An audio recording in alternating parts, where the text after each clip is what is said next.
வணக்கம் மக்களே, welcome to episode number 23 to Hariji podcast. இந்த பாட்காஸ்ட்ல நம்ம கிரியேட்டிவிட்டியை பத்தி பார்க்கலாம். இந்த கிரியேட்டிவிட்டினா என்னது, ஏன் இதுக்கு இவ்வளவு இம்பார்ட்டன்ஸ் கொடுக்குறாங்கிறது பார்க்கலாம். இந்த கிரியேட்டிவிட்டிங்கிற வேர்ட் வெறும்னா ஒரு ஸ்கில் செட் இல்லைன்னா இந்த ஒரு ஃபீல்டுக்கான வேர்டு கிடையாது. அதாவது இந்த ஆர்ட் ஃபீல்டுன்னு சொல்லுவாங்க. பெயிண்டிங் இல்லை ஸ்கெட்சிங் இல்லைன்னா ஆக்டிங் இல்லைன்னா டைரக்டிங், கேமரா மேன் இல்லை ஃபோட்டோகிராஃபி, இந்த மாதிரி ஃபீல்டில் மட்டும்தான் இந்த கிரியேட்டிவிட்டி பயன்படுத்துங்கிறத நம்ம நினைக்கவே கூடாதுங்க. கிரியேட்டிவிட்டிங்கிறது இட்ஸ் காமன் திங். சிம்பிளாக சொல்லணும்னா அது ஒரு skill which is use to solve a problem or challenges with a very new way of approaching a solution இல்லை நியூ வே ஆஃப் சொல்யூஷன் சொல்லலாம். உதாரணத்துக்கு என்னதுன்னா, இந்த ப்ராப்ளம் இப்படிதான் சால்வ் பண்ணுங்கிற ஒரு அவசியம் இல்லாம ஒரு புது வழியில இந்த ப்ராப்ளம சால்வ் பண்ணலாங்கிறது கொண்டு வர்றது தான் கிரியேட்டிவிட்டி. இப்போ ஒரு உதாரணம் நம்ம சொல்லணும்னா, இப்போ நம்ம ஒரு 200 வருஷத்துக்கு முன்னாடி போனீங்கன்னா நம்ம நடந்துகிட்டு இருந்தோம், இல்லைன்னா நம்ம ஒரு குதிரை இல்லைன்னா ஒரு புல்லட் கார்ட்ல யூஸ் பண்ணிட்டு இருந்தோம்.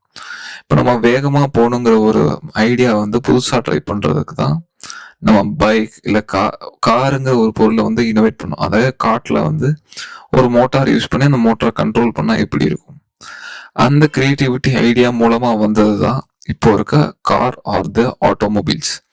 அதுல இருந்து புது புது இனோவேஷன் பண்ணி நம்ம டெவலப் ஆகி கார், அப்புறம் வேன் ஆச்சு, அப்புறம் ட்ரக் ஆச்சு, அப்புறம் பஸ், அப்புறம் அதே ஷிப், ஒவ்வொரு டிரான்ஸ்போர்ட்ல அதை இன்ஃப்ளூயன்ஸ் பண்ணிச்சு.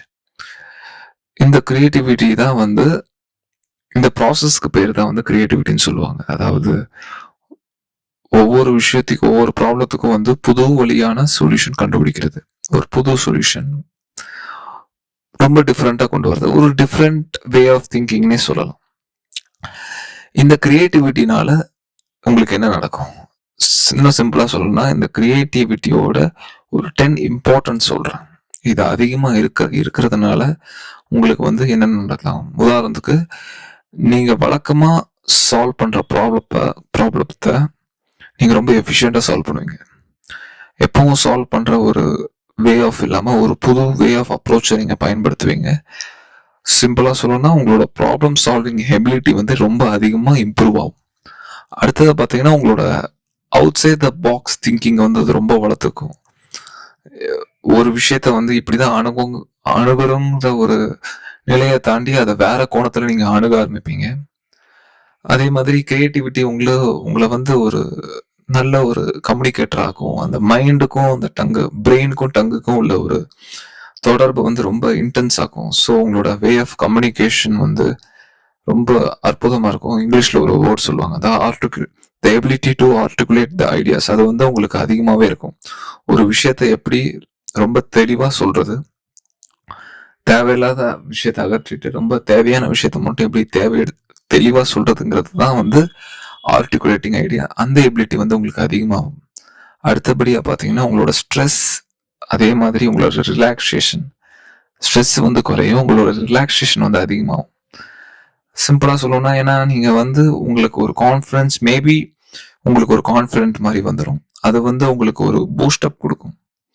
ஸோ என்ன மாதிரி ப்ராப்ளம் வந்தாலும் உங்களால சால்வ் பண்ண முடியுங்கிற ஒரு கான்ஃபிடென்ட்.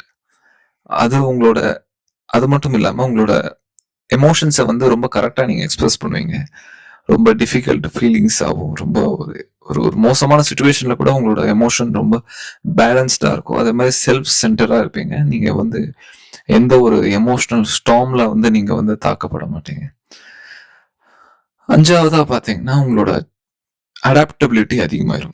எப்பேற்பட்ட சூழ்நிலை, இல்லை ஒரு புது இடத்துக்கு போறீங்க, இல்லை புது நபர்களா சந்திக்கிறீங்க, இல்லை புது விதமான ஒரு வாழ்க்கை முறையை வாழ போறீங்கன்னா, அந்த அடாப்டபிலிட்டி உங்களுக்கு ரொம்பவே அதிகமாயிரும். ரொம்ப ஈஸியா அடாப்ட் ஆயிடுவீங்க அந்த என்வாயர்மெண்ட்டுக்கு. அதே மாதிரி ஆறாவதா பாத்தீங்கன்னா, கிரியேட்டிவிட்டி உங்களோட ப்ரொடக்டிவிட்டியை அதிகப்படுத்தும். சாதாரணமா இல்லாம நீங்க ரொம்ப ப்ரொடக்டிவா இருப்பீங்க. அது உங்களை ரொம்ப எஃபிஷியன்ட் ஆக்கிரும்.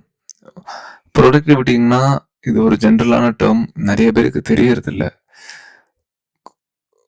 எல்லா வேலையும் செஞ்சு முடிக்கிறதுங்கிறது ப்ரொடக்டிவிட்டி இல்லை. அது நார்மலா ஒரு ஜாப் ஃபினிஷிங்னு சொல்லலாம். ப்ரொடக்டிவிட்டிங்கிறது எஃபிஷியண்டா பண்றது தான் ப்ரொடக்டிவிட்டி. அது வந்து நீங்க கிரியேட்டிவ் பர்சனா இருக்கும்போது ரொம்ப அதிகமா இருக்கும்.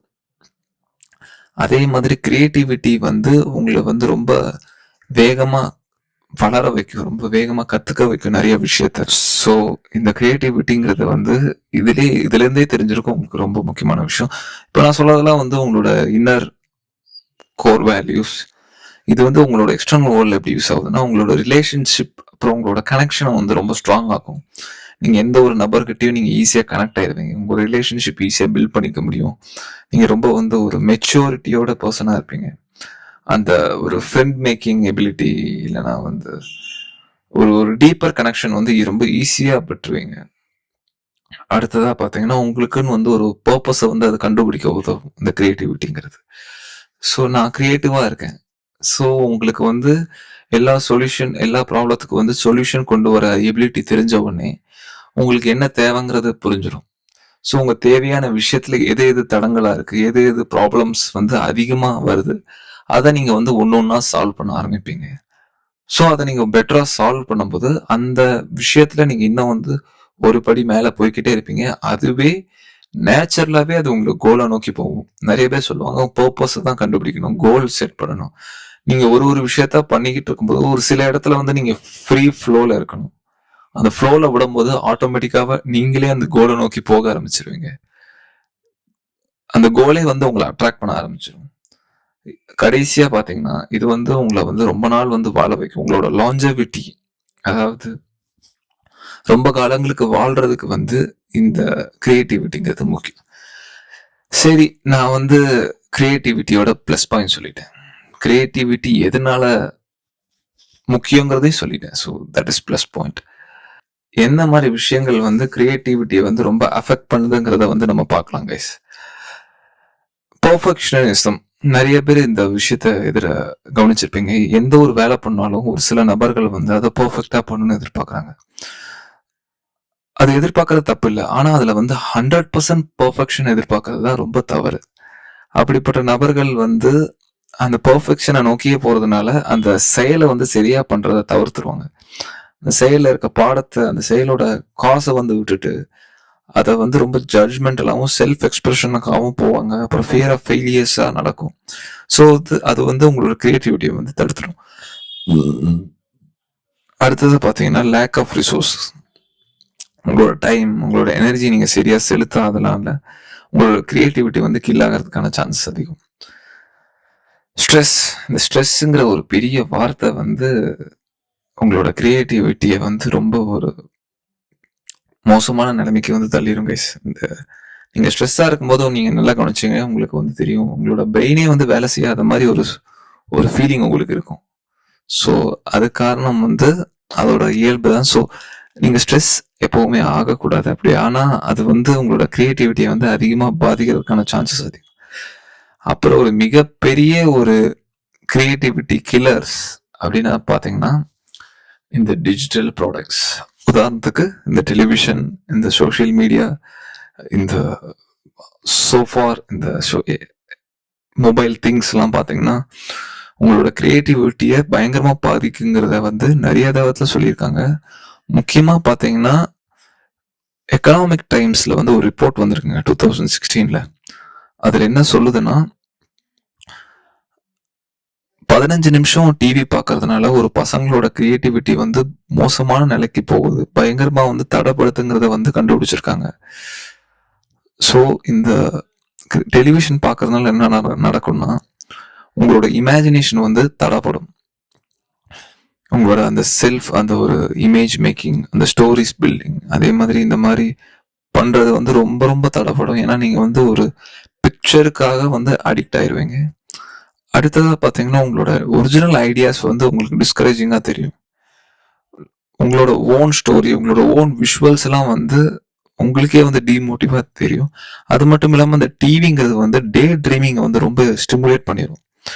டே ட்ரீமிங் வந்தாலே உங்களோட கிரியேட்டிவிட்டி வந்து ரொம்ப பாதிக்கிறதுக்கான சான்சஸ் இருக்கு. ஸோ இது கவுண்டர் எஃபெக்டிவா என்ன பண்றதுன்னா, இன்கேஸ் இது வந்து ஒரு சில்ட்ரனுக்காக இருந்துன்னா, ஒரு பிலோ 15-12 இயர்ஸ்னா அவங்களுக்கு வந்து இந்த ஜிக்ஸா பசலுங்கிறத வந்து கொடுக்கணும். It's a very very big creative muscle எக்ஸசைஸ்ன்னு சொல்லலாம். கிரியேட்டிவ்னு ஒரு மசில் இல்லை, பட் அந்த ஒரு ஸ்கில்லை டெவலப் பண்ணுறதுக்கு வந்து இந்த ஜிக்ஸா பசில்ங்கிறது ரொம்ப முக்கியமான ஒரு விஷயம். அது வந்து உங்களோட பிரெயின் வந்து பெருவாரியான இடத்த வந்து ரொம்ப ஆக்டிவாக வச்சுருக்கும். நெக்ஸ்ட் பார்த்தீங்கன்னா வந்து ப்ராக்டிஸ். தினமுமே அதை வந்து உங்கள் ப்ராக்டிஸாக கொண்டு வரணும். எப்படியாவது ஒரு டைமை கொண்டு வந்து நிச்சயமாக ப்ராக்டிஸ் பண்ணுங்கள். முக்கியமாக ஆர்ட்டுக்கு வந்து நீங்கள் செலவிடணும். ஏன்னா ஆர்ட் வந்து உங்களோட க்ரியேட்டிவிட்டியை அதிக அளவில் பூஸ்ட் பண்ணணும். என்னை பொறுத்த வரைக்கும் கேட்டிங்கன்னா, ஒரு ஒரு லேண்ட்ஸ்கேப் ஆர்டிஸ்ட் இல்லைனா வந்து ஒரு போர்ட்ரேட் ஆர்டிஸ்ட்லாம் பார்த்தீங்கன்னா அவங்களோட ரெஃபரன்ஸுக்கு வந்து அவங்க ஸ்டிக் ஆகிப்பாங்க. பட் நான் சொல்கிற உண்மையான ஆர்ட் வந்து அந்த இமேஜினேஷன்லேருந்து வரணும். அது உங்களோட உள்ளேருந்து வர்றது தான் வந்து உண்மையான ஆர்ட்டாக இருக்கும். அதுதான் உங்களுக்கான ஒரு ஐடென்டிட்டியாக இருக்கும்.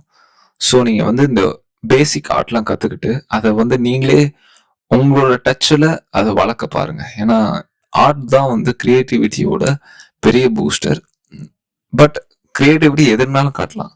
உங்கள் ஃபிட்னஸில் காட்டலாம், உங்களோட ஒர்க்கில் காட்டலாம். நீங்கள் ஒரு கோடிங் ஒரு ப்ரோக்ராமராக இருந்தால் உங்களுக்கு ப்ரோக்ராமிங்லேயும் காட்டலாம். ஸோ கிரியேட்டிவிட்டிக்கு வந்து எண்டிங்கே இல்லை. பிரெயின் ஸ்டார்ம் பண்ணுங்க.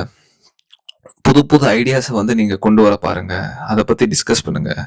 ஒரு ஒரு ஸ்டார் பஸ்டிங்னு சொல்லுவாங்க. அதாவது ஒரு டீமாக உட்காந்துட்டு மொத்தமாக ஒரு விஷயத்த வந்து டிஃப்ரெண்ட் சொல்யூஷனாக கொடுக்குறது. அது வந்து கிரியேட்டிவிட்டி தூண்டும் அதிகமாக. முக்கியமாக பார்த்தீங்கன்னா இந்த குரூப் கிரியேட்டிவிட்டி செஷன் நான் சொல்கிறேன். கடைசியாக பார்த்தீங்கன்னா வந்து இந்த மெடிடேஷன் சொல்லலாம். இந்த மெடிடேஷன், மைண்ட்ஃபுல்னஸ் இதெல்லாம் வந்து ஒரு ஒரு ஒரு செட் ஆஃப் காம்னஸ் கொண்டு வரும். ஒரு செட் ஆஃப் ஒரு அமைதி கொண்டு வரதுனால உங்களோட பிரெயினோட ஆல்ஃபா வேவ்ஸ்ன்னு சொல்லுவாங்க. அது வந்து ரொம்ப அதிகமாக ஜென்ரேட் ஆகும். உங்களோட creativity side of your brain வந்து ரொம்ப பர்ஃபெக்டாக ஒர்க் ஆகும். ஸோ உங்களோட மெடிடேஷன் அண்ட் மைண்ட்ஃபுல்னஸை வந்து நீங்கள் ரொம்ப இம்பார்ட்டன்ஸ் கொடுக்கணும். So these are the ways நீங்கள் கிரியேட்டிவிட்டியை வந்து இம்ப்ரூவ் பண்ணலாம். இறுதியாக நான் சொல்கிறது என்னதுன்னா, கிரியேட்டிவிட்டிங்கிறது வந்து உங்களோட லைஃப்பில் வந்து ஒரு ஒரு ஒரு பெரிய சேஞ்சே கொண்டு வரும்.